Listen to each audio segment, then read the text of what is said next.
Welcome back everyone to the Minnesota Twins franchise. It was good to see so many of you excited about the first episode in this series. It was quite the ending for us as Jason Castro walked us off with a game-winning single against the Kansas City Royals. While we had some issues in this initial series, it was good to take something positive away from it as we continued on. And the Twins rolled after that win to 2 straight victories over the White Sox, the first an 8-4 win with 12 hits, 2 doubles in this game from Byron Buxton, and a grand slam from Joe Mauer. Phil Hughes got the win in this game, throwing 5 innings with 4 runs allowed. And then the next night, the Twins win again 5-1 over the White Sox with only 6 hits from Chicago. Byron Buxton had 2 doubles in this game as well, and that gave the Twins a chance to sweep the White Sox right after they were on the brink of being swept themselves. Ervin Santana versus Jose Quintana, 2 pitchers who would like to have their first starts of the season back. Santana gave up 2 home runs in that loss to Kansas City. Now looking at the lineup, I saw many of you point out that Buxton is not batting leadoff. I want him to, when he starts getting consistency at the plate. Let's jump into this one as Jose Quintana against Jorge Polanco here looking. Both pitchers trying to start strong as Santana gets a ground ball hit to Mauer. On to Polanco, back to Santana to turn the first inning double play. And then Jose Abreu, the batter, looks at a changeup that he could have smashed. We caught a break on that one that he kept the bat on his shoulder. Let's go second inning. The batter is Joe Mauer, who hits this one into the right center gap. Mauer had the big double to end last episode, and here he is again. Such a great swing by Joe Mauer, a fun hitter to watch when he's on his game. So could the Twins do some damage early? The batter here, Max Kepler, only a couple hits on the season, including a home run. And he notches another one here. Line drive left field, driving in a run and giving the Twins an early advantage. 1-0 Minnesota into the second. Next batter, Todd Frazier swings and misses at the slider, flailing for a 3-pitch strikeout. We go top 3, our leadoff hitter, Brian Dozier to center, and it falls in.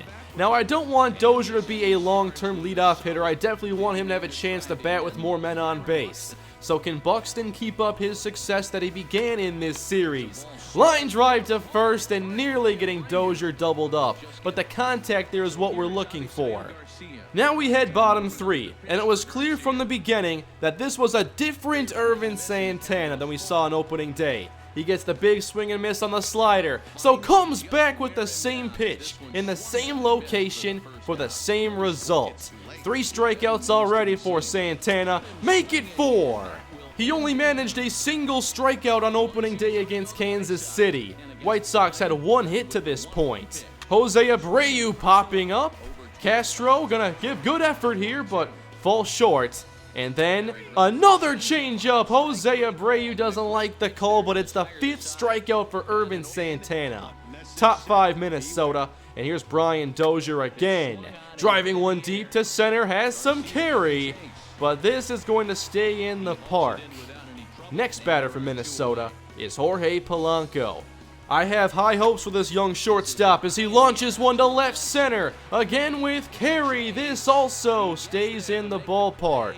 Score remains 1-0 Minnesota. Both pitchers played pretty well early in this game. They look comfortable. Santana's slider was on point. That one just grazes the outside. And then he goes back to it 0-2 as Soto strikes out. Quick work here in the 5th inning. Ervin Santana looking to complete 5 shutout innings. And he gets a fly ball to right. Kepler trying to play the drift of it. He makes the catch. 5 solid innings here from Santana. He pitched 5 2/3 on opening day. Let's go back to Byron Buxton now. 0-2 on the day, and Quintana was in control. But Buxton leads off here with a base hit. I would love for that to be his main role. He did a great job here against the White Sox. Next batter, Joe Mauer again going the other way, putting 2 aboard for Minnesota. And that was the end for Jose Quintana. He left after 5 innings, 3 strikeouts, and 7 hits. That made way for the reliever Tommy Kahnle against Miguel Sano with 2 on and nobody down. And Canely did not look comfortable early on, falling behind with pitches that are not even close. 3-1, missing again. Easy takes for Miguel Sano as he walks to load the bases for Max Kepler. Here Minnesota could break the game wide open. A 1-0 count to Kepler, another wild miss. Everything going right here for Minnesota. And then a fly ball from Kepler going to deep left center. It won't leave, but that will allow Byron Buxton to easily tag up to get Minnesota another run across. You don't just want to get the bases loaded with nobody out to get one run though. With two down here, Grossman to short, and they just get the play made at second base to end the inning. 2-0 Twins, and then Santana found himself in a bit of trouble here in this 6th inning again. He started losing his command and walked Melky Cabrera to load the bases for Chicago. Now we kept him in for too long on opening day. We were in danger of that happening again. The batter Jose Abreu, 1-2 as he won't chase this slider. Santana trying for it again now with the changeup, and that makes the count full. Big 2-out payoff pitch, and Abreu swings at a wild fastball, his 3rd strikeout, and a huge break for Minnesota. Still 2-zip as Miguel Sano gets this into center field. Wasn't too comfortable, just a 2-0 lead, trying to build it up as Kepler goes up the middle, and they quickly turn 2 to end this inning. We got 6 shutout innings from Santana in this game, and then brought in Ryan Presley as Jacob May lays down a bunt with this offense struggling, and he gets the 3rd hit on the day for Chicago. Then steals second as the throw from Castro comes in late. Runner in scoring position now for Chicago with nobody down, and here is Sanchez with a soft ground ball back up the middle that Dozier stops, but doesn't play cleanly to make the play. That was ruled a base hit. Runners at the corners, and the ground ball to turn 2. It does let May score, but Minnesota hangs on to their lead, and then turn things over to Brandon Kintzler, our closer while Glenn Perkins is injured. Kintzler got 1 save already, and here a pop-up from Jose Abreu. Not a good day for him, 0 for 4, 3 Ks and a pop-out. He had to deal with some of their most dangerous hitters, including Todd Frazier with a line shot to Brian Dozier, making it 2 down. 1 out from a sweep, here's Giovanni Soto. With an 0-1 count, good slider there from Kintzler. Chicago down to their last strike as Soto flails at the slider, and Minnesota collects the victory and a sweep of the Chicago White Sox. Soto strikes out 3 times, as did Jose Abreu. 9 Ks as a total for Minnesota and their pitching, allowing only 5 hits. Great series for Minnesota, 4 straight victories, putting them at 4-2, which was only good for 4th place in the Central at this point. And that led to a series against the Detroit Tigers, a team with a lot of offense. And early on so far this year, Hector Santiago is having a rough time in his first year in Minnesota. He didn't pitch very long in his first outing, but he didn't even make it 2 innings in his next. We were down 6 and had to turn things over to our unproven bullpen, but we had a chance to really do some damage and get back in this game. Bases juiced here for Miguel Sano, but with a 1-2 count, he has the fastball blown by him. Big missed opportunity, but still a chance. 2 down for Jason Castro, who chops it onto first base, and not quite the same play he had to close out last episode. Inning over, and we lost this game 8-1. Hector Santiago allows 6 runs, 1 2/3 innings. He might see his spot in the rotation drop if this continues. Now we lost the next game against Detroit as well, just a quick 2-0 shutout. Kyle Gibson gets the loss. So we were on the verge of being swept against Detroit.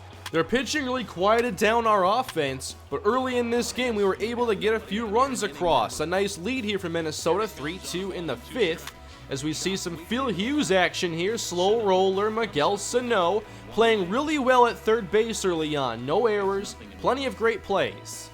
Here with 1 down in the 5th, a fly ball hit to Buxton. He will range out and easily track that down. He's fun to have in center field for sure.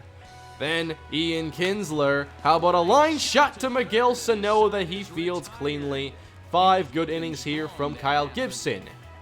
Into the 6th for Minnesota against reliever Shane Green as Kepler rips one into the gap. Good swing.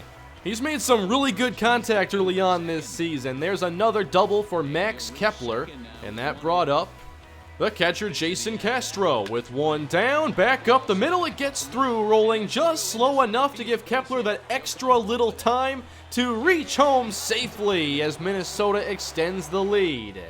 Back to the top with Brian Dozier, who lines one into right for another base hit. 2 on for Minnesota. Could they get some 2-out magic here from Byron Buxton as the breaking ball is hung and driven to center, but an easy play. And that inning is over. Minnesota up 4-2 at this point. We kept Phil Hughes in the game. He had only 71 pitches, allowed 2 runs, and was still finding his spots. 1-2 here to Justin Upton. He gets the knuckle curve strikeout. Trying to pitch 7 solid innings. Here is Nick Castellanos lifting one to left center and into the Minnesota bullpen to bring the Tigers back to within 423 feet. Well, that was it for Phil Hughes. He allowed 3 runs overall, 6 in the 3rd. We brought in Michael Tonkin to close out the 7th. Here's a ground ball to Sano. Throwing to first, it's up high, but Mauer tags first base. And that saves a potential error. Next up, James McCann, who fouls off the fastball, makes the count even, and looks at the slider down in the zone as Tonkin closes out the inning. More solid work from him. In the 8th, we brought in Matt Belisle, who got Miguel Cabrera to swing and miss at this curveball. Could we add any more insurance in the 9th? Jorge Polanco, little bloop shot here to left center, that does get down. The leadoff man gets on base. Next up, Byron Buxton. First pitch, swinging back up the middle and off of the pitcher as Miggy cannot tag him. There's the speed of Buxton paying off as Cabrera couldn't have done much else in this spot. 2 aboard for Minnesota, and exactly the man you want up. Miguel Sano, 3 for 4 on the day. You know what we had in mind, and they wanted to avoid that. Good slider on the outside corner.